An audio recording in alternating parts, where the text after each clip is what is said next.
Looking now for some birds.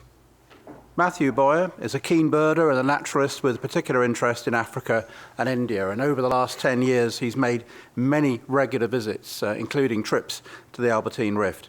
In fact, he just returned from there 3 days ago, having spent quite a lot of time in Burundi. Today, he's going to tell us about some of the lesser visited parts of the Albertine Rift. So please welcome Matthew Boyer. Thank you very much, Keith. Sam and I are talking about the same part of Africa, but in different ways, and I hope that my talk will complement Sam's. The main difference, perhaps, between us is that Sam is a professional. A few years ago, Keith was kind enough to suggest that I give a talk on birdwatching in the Albertine Rift, based at that time on a number of trips to Rwanda and Uganda. I was uncertain about that because I didn't think I had enough to say to a very knowledgeable audience. Time has moved on, and I hope that that has changed. I've taken a look at the description of the Bird Club's charitable activities, as shown on this slide, the numbering having changed somewhat. Item 6, as it used to be, it's item 1 now at the bottom. Item 6 struck me immediately as interesting because I wanted to bring an element of practicality to this talk and to highlight a number of sites in the Albertine Rift where birdwatchers can visit sites of the highest quality, and to suggest that whilst the better known sites in the area, Bwindi, Impenetrable Forest and Nyungwe, for example, are excellent, there are other sites that are very well worth visiting. And lastly, to stress something that I think that we all know, which is that birdwatchers like ourselves can make some small contribution to conservation and to the economy of these places just by visiting and spreading the word. Before I start, a word about photographs. I don't know if I'm alone here. When it comes to taking pictures of birds, they're either a long way away, really tiny, or they move just as I press the shutter, or all of those things. But happily, things are different for John Caddick. And I'm fortunate that he's allowed me to use a number of his excellent bird pictures. Non-bird pictures are mine. A few of the less good bird pictures are also mine. Wait for the bat hawk. But the good ones are John's. This is a dusky crimson wing. This is Arcos's overview map of the Albertine Rift. And taking the same geography from Google Maps, I've transposed the names of the various sites I'll be discussing, with those on the right being in Uganda, Rwanda and Burundi, those on the left being in the DRC. And as a source of data for the relative importance of the sites that I'm going to talk about, I use this paper from 2007, which compiles information from a variety of different sources in relation to 38 sites in the Albertine Rift. The conclusion of the analysis in this paper is that the 6 most important sites in the region are Virunga National Park, Congo, Kahuzi-Biega National Park, Congo, Itombwe Massif, Congo, plus the Bwindi Impenetrable Forest, Uganda, Kibale, Uganda, and Nyungwe in Rwanda. And the 2007 paper provides species counts and counts of endemic species across the various sites, with those 6 most important sites, plus another Congolese site, each having over 20 Albertine Rift endemic bird species. The number of Albertine Rift endemic bird species varies rather, depending on your sources and the definition of the area, in particular whether the Eastern Zaire and lowlands are included, but the usual range is between 36 and 42. This is a list from the WCS.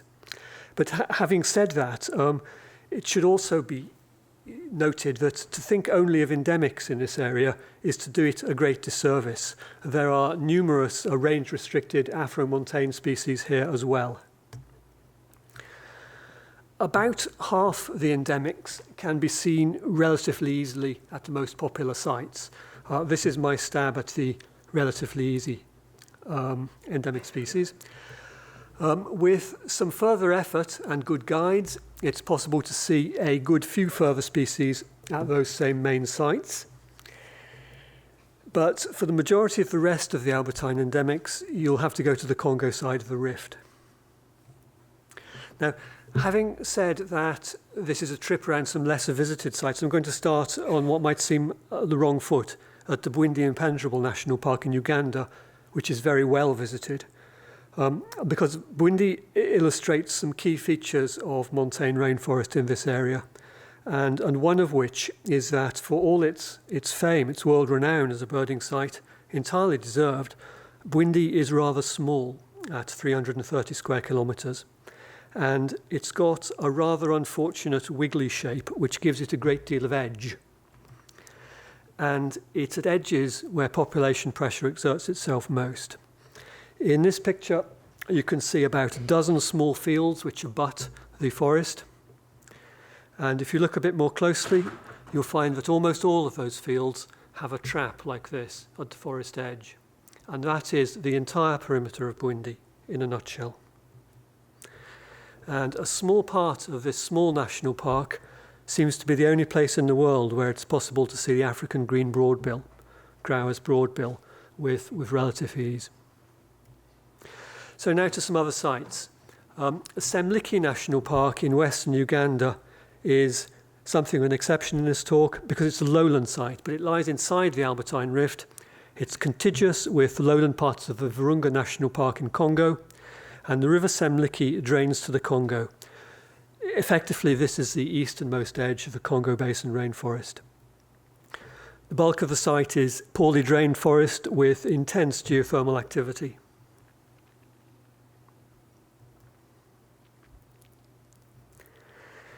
You'd be right to guess that this isn't one of John Caddick's pictures. As well as the spur-winged lapwings, there are 3 species of Palearctic migrant waders in this picture, and it shouldn't be forgotten that the Albertine Rift is a major flyway for Palearctic migrants. Astonishing numbers of northern European birds can be seen at the right times of year. The birding is extraordinary at Semliki. Many Congo rainforest birds, such as these white-thighed hornbills. Semliki is perhaps the most readily visitable area for seeing the green-breasted pitta, though I didn't. I have seen their African piculet and both of the dwarf hornbills. They struck me as very good birds. Moving on, uphill, from 700 metres to over 5,000 metres, but still contiguous with the Virunga National Park in Congo is the Ruwenzori National Park, Ruwenzori Mountains National Park, which at nearly 1,000 square kilometres is 3 times the size of Bwindi. And here there is an extraordinary altitudinal transition from montane rainforest via bamboo to montane ericaceous heathland systems, to giant lobelia-dominated heathlands, to peat-forming areas and huge plateaus of peat-forming sedges above about 4,000 metres. Bird diversity is low at this altitude, but all species present are Afro-montane specialists. This is a streaky seed-eater, which is ubiquitous at almost all altitudes in the Ruwenzori. Is quite extraordinary, found commonly well above the tree line. Ruwenzori turico, mentioned by Sam, and the Arcos logo, the only turico above about 2,800 metres, seemed to specialise in the giant ericaceous heathland. Olive pigeon, white-starred robin, Ruwenzori double-collared sunbird. The Ruwenzori National Park is seen mainly as a trekking and mountaineering destination, but it strikes me as a hugely underappreciated birdwatching site. The area of montane rainforest, bamboo forest and giant heather forest together is considerably larger than the whole of the Bwindi Impenetrable Forest, but the bird species count is 241 versus 381 at Bwindi. And although altitude reduces bird diversity, this difference may also reflect the intensity of birdwatching effort rather than any reality. My feeling is that birdwatchers visiting and taking time in the Ruwenzori National Park will be able to add quite quickly to that list of 241 species. Moving now to the volcano sites on either side of the Uganda-Rwanda border, again contiguous with Virunga National Park in the DRC. On the Uganda side is Mount Mgahinga National Park. On the Rwanda side is Volcanoes National Park. There doesn't seem to be much of a culture of bird watching in the volcano parks, and that can only really be because they're entirely dominated and outpriced by guerrilla tourism. It is possible to go for guided birdwatching walks, and they're a lot cheaper than the guerrilla treks, but they aren't entirely satisfactory. They tend to leave after the guerrilla walks have left, and therefore much too late, and the number of guides with good birdwatching knowledge seems to be low. However, 17 Albertine Rift endemics have been recorded here, over 50 Afromontane species. As an aside, there's a non-contiguous piece of the Volcanoes National Park just to the southeast called Igihondohondo, said to be one of the King of Rwanda's traditional regional palaces. And here, as well as fascinating archaeology, there's good woodland edge and farm bush birding, which is something that's distinctly rare in Rwanda. And although the altitude is a bit under 2,000 meters, there are Albertine Rift endemics. Handsome francolin was relatively common there. Going further south in Rwanda brings us to Nyungwe National Park, perhaps the finest readily visitable piece of montane rainforest in equatorial Africa. And because it's so well known for its ease of access, its scenery, excellent bird guides, and 26 Albertine Rift endemics, I'm going to be fairly brief at this site. There is now, recently, and thanks to US aid, a brand new aerial walkway across a huge gorge in pristine rainforest. It's not cheap to cross, but it strikes me as a particularly imaginative use of foreign aid money. Gives excellent views straight into the canopy. This is Narina's trogon, normally a notably shy bird, behaving quite differently when viewed from inside the canopy or from canopy level. Red-collared mountain babbler, John Caddick's photograph of this difficult and very much a Nyungwe speciality bird. Although gorillas are said never to have been present at Nyungwe, there are claimed to be 13 species of primate here, including chimpanzees. And this is Loest's monkey, which is common. And the fact of its commonness and approachability, at least in the centre of the park, seems to me to be a testament to the degree of protection from poaching effected at Nyungwe. The Nyungwe forest extends south into Burundi, where it's called Kibera, and Google Earth shows this clearly. Having visited Nyungwe a number of times, I became interested in seeing how Kibera compares, both as a wildlife site and in terms of its protection. So I've made a couple of visits there, and the national park occupies the summit of a spine of hills running south from Rwanda into northern Burundi. The protected area is just under 400 square kilometers, which is less than half that of Nyungwe, but it's larger than Bwindi. The shape is long and thin, giving it a great deal of edge to control. And again, it is along the edges where population pressure exerts itself. Tea plantations have pressed up to about 2,200 meters in altitude. The park has only one principal point of entry at the south, fairly close to Bujumbura, through a commercial tea plantation. In visits 3 years apart, I arrived unannounced to find the same ranger on the right, waiting alone in a small office, seemingly doing nothing but poised to take visitors into the park. And looking back through the visitor's book, I found my 3-year-old entry just a few pages back. There's a second quasi-official point of entry into the park well to the north, but entirely without facilities for visitors. The rangering effort is trivial. The ranger station isn't even very close to the park, and it was readily admitted that there is no control over poaching, small-scale timber felling. Birding, though, is excellent. The usual rift endemics can be seen literally within yards of stepping into the forest. This is strange weaver, perhaps the easiest of all of the Albertine rift endemics. Purple-breasted sunbird, especially easy to see in March and April when symphonia trees are in flower. Mountain mustard parlis, blue-headed sunbird, red-throated alethe, regal sunbird, Archer's robin chat, Grau's warbler, all relatively easily seen at Kibera.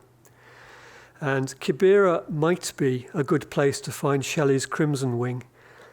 I'm told that species hasn't been seen in Rwanda or Uganda for a number of years, though perhaps there are people here who know better than that. It is certainly, though, an extremely rare and difficult bird. BirdLife note that Kibera is a site for Shelley's crimson wing, and some effort there might well be rewarded.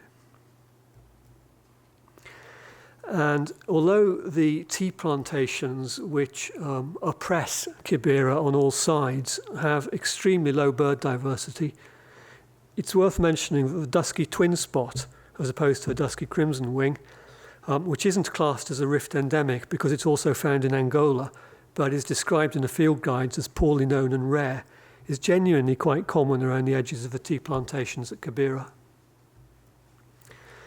Now, from Kibera, moving further south in Burundi, the Rift Mountains that form Kibera National Park continue effectively without any or much protection south towards Tanzania, insofar as one can tell from driving south along the edge of Lake Tanganyika, much or all of the original forest has been lost or desperately fragmented.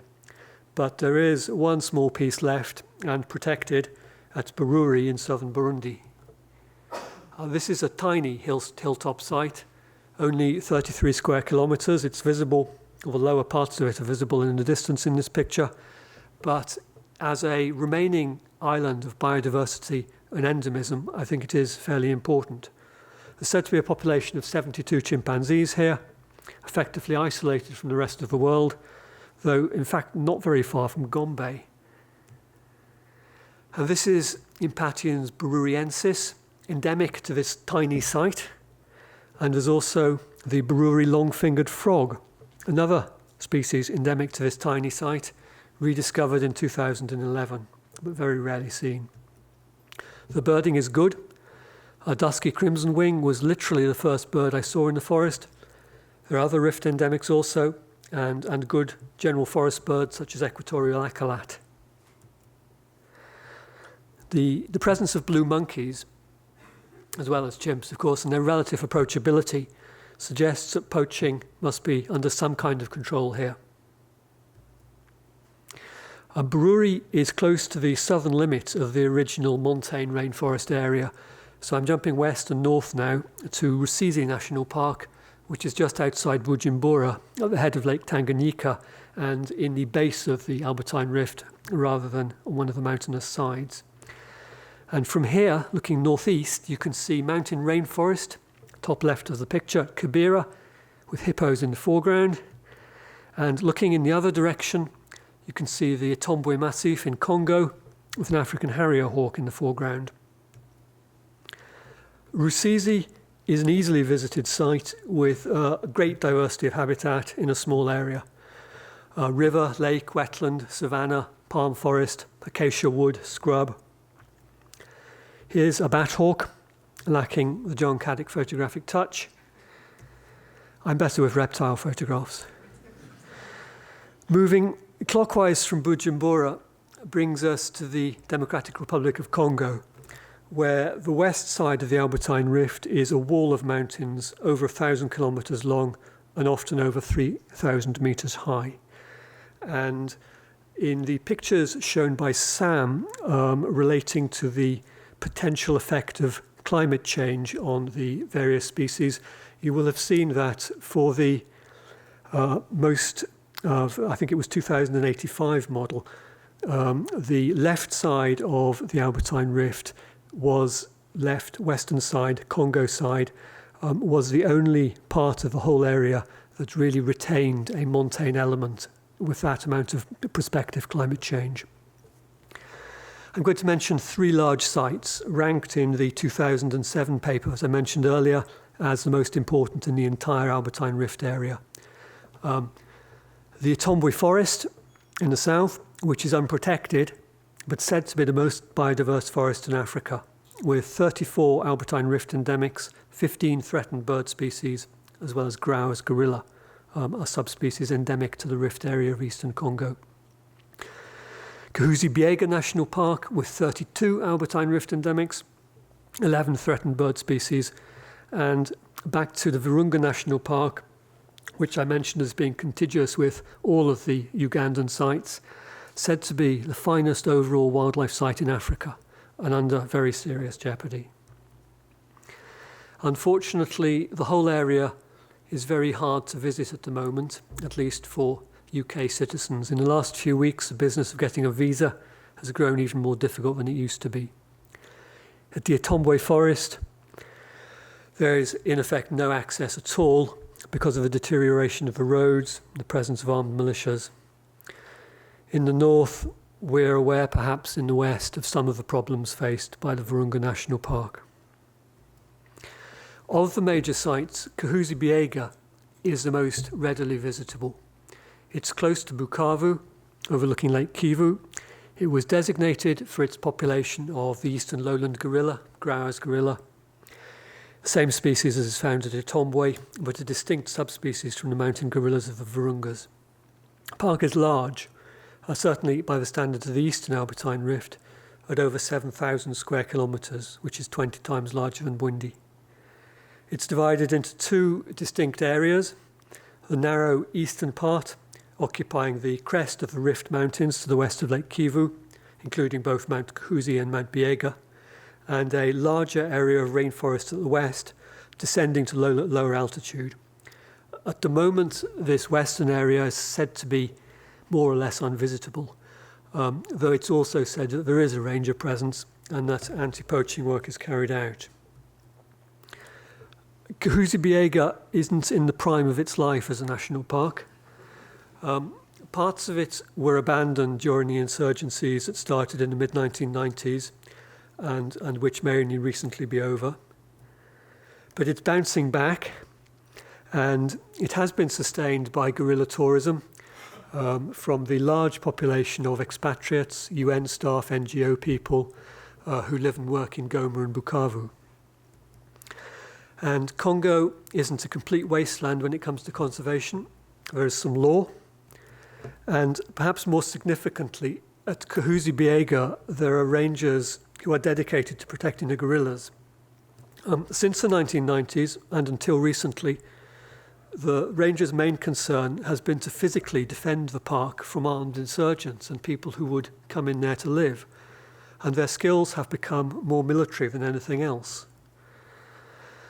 Along with Narcisse Ndayambaje from Nyungwe, I've been lucky enough to spend a small amount of time teaching bird ID skills to some of these rangers, and their enthusiasm was very encouraging. And partly as a result of a campaign of badgering by my friend Koos Nel, who's been working in Bukavu, some birdwatching paths have been established, and very recently a new campsite has been established some 5 kilometres away from the ranger station. It's not a thing of great beauty, but it took effort and money and interest to build it, and it's got a flushing loo. All it needs is visitors. And Kahuzi-Biega is a terrific place. This is a view to Mount Biega over habitat that still supports gorillas activity for many years. Thus far, it seems that the suite of birds is generally similar to that at Nyungwe, which isn't surprising because the 2 sites are really very close, at least as the crow flies. And between us, Koos, Narcisse and I have seen 15 or 18 rift endemics, plus a good number of more widespread Afromontane specialist species.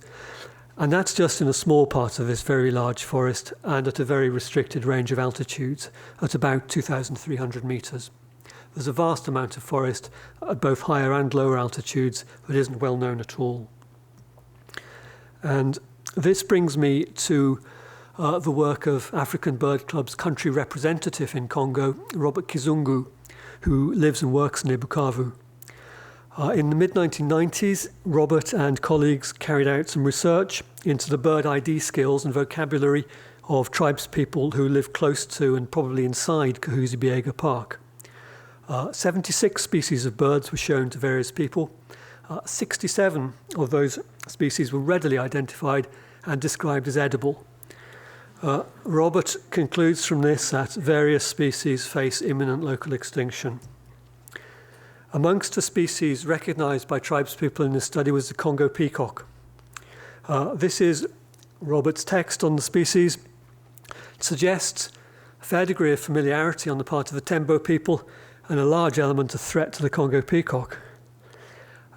Birds of Africa suggests that this species inhabits primary rainforests below 1,200 metres, suggesting that the lower western part of Kahuzi-Biega might be the place to look for it. And on this speculative theme, I'd like to come back to the African green broadbill, seen this morning in John Caddick's photograph taken at Bwindi, which appears to be the only place where it's regularly seen. Birds of Africa tells us that, as well as being found at Bwindi, this species is known from 5 localities in the Itombwe forest, entirely unprotected, and from mountains to the west of Lake Kivu, specifically Mount Kahuzi. Birds of Africa concludes that this species is probably safe in Kahuzi-Biega National Park. But more recent information is given by BirdLife and IUCN, who say that the species is found in 2 areas in Congo, the Itombwe forest and mountains west of Lake Kivu, but they go on to cite a source as saying that recent surveys have been unsuccessful in locating the species at Kahuzi-Biega. And Robert Kizungu doesn't think that the species is present at Kahuzi-Biega. BirdLife estimates that the population of Grauer's broadbill, African green broadbill, is in the range from 3,500 to 15,000 individuals. And with respect to whatever methodology lies behind that, that strikes me as rather optimistic, indeed absurdly so. The number of individuals of this species at Bwindi can't be more than a tiny fraction of this, and if the main stronghold of the bird, said to have been at Kahuzi-Biega, no longer holds the bird, the status of this species must be even more critical than previously imagined. In particular, since during some guerrilla survey work carried out in Itombwe in the 1990s, in the course of which the broadbill was looked for but not found, the suggestion is that the previous strongholds at Itombwe no longer hold the species. Much more work is needed. And what I think is clear from this is that nothing should be taken for granted when thinking about conservation in the Albertine Rift. Some things are encouraging, like the survival of Kahuzi-Biega National Park, but overall there's a great deal of pressure and a great deal to be concerned about. And travelling bird watchers have a part to play in helping people realise how important this area is. That's the note I'd like to leave us on. Thank you.